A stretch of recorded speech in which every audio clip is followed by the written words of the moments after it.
a exclusion fence update. So you can see, I'll get down here again, there is a lot of beautiful tonnage inside that exclusion fence. Unfortunately, outside of it, there's not a lot.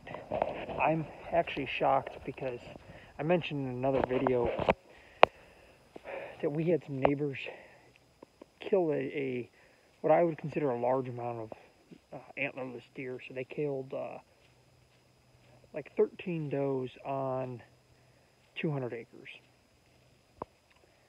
And I was somewhat like, wow, that seems like a lot. However, on another roughly 700 acres, I think only 7 does were shot. And on another 600 acres that I know of, there was only, there were no does shot. So, with that being said, I think it kind of evens out. And, you know, I'm just going to kind of walk and talk here. But as you see behind me on this field, the amount of browse is just, I mean, there's spots here where there's just nothing left. You can see a few decomposing radishes, which that's exciting at least. But I mean, I'm going to be up against a tough spot here trying to improve the soil when there's this much biomass removed.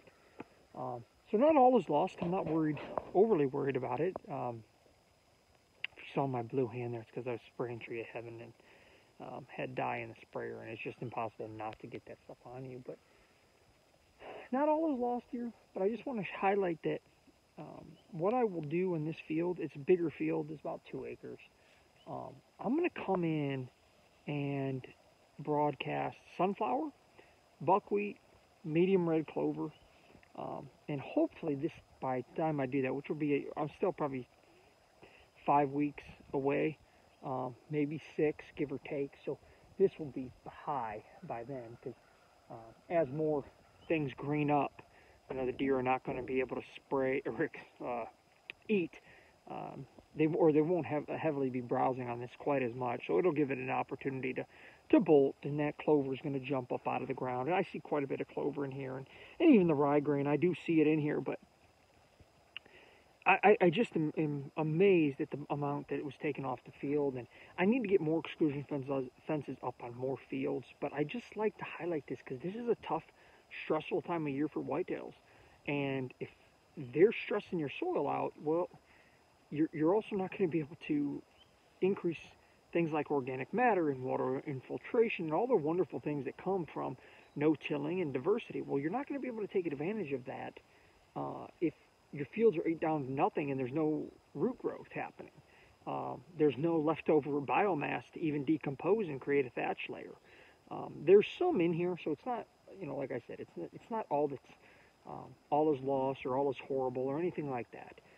But what I want to highlight is that when you have these situations, continue to take inventory on the browse, both native and also things that you plant, like food plots. And then also, if you're interested in building your soil, think about how that's impacting your soil. You don't have a constant root growing because the plant's dead. I mean, it was killed off. It doesn't have a chance to rebound. How's it impacting the whitetail's nutrition in your area?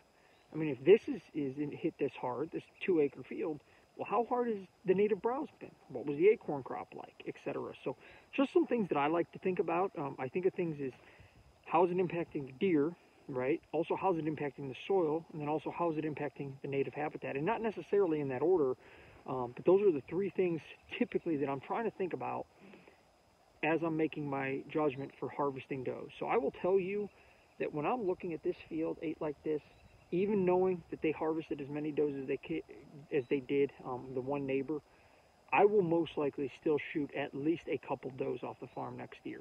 I shot 3 this year, and you know, next year's going to be busy with my wife and I having a baby and stuff. So we'll see. I might not have time to mess with does as much. I got a little cousin. I'd like to get on a deer, and you know, we'll see how things go. But overall, I'm happy the deer are using this field.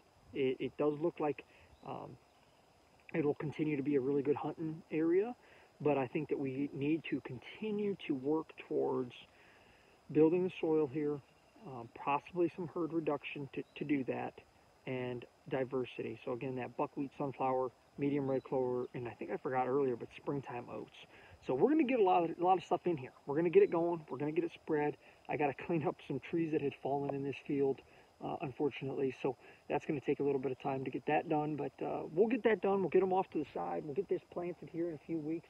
Bush hog it down, and we'll keep on moving. So hope you guys enjoyed this quick video. If you need anything, reach out, because I love talking about this stuff, guys. Message me anytime, and hopefully I can answer your questions. If not, I can find somebody who will. So be safe out there, guys. Enjoy the outdoors and build better soils.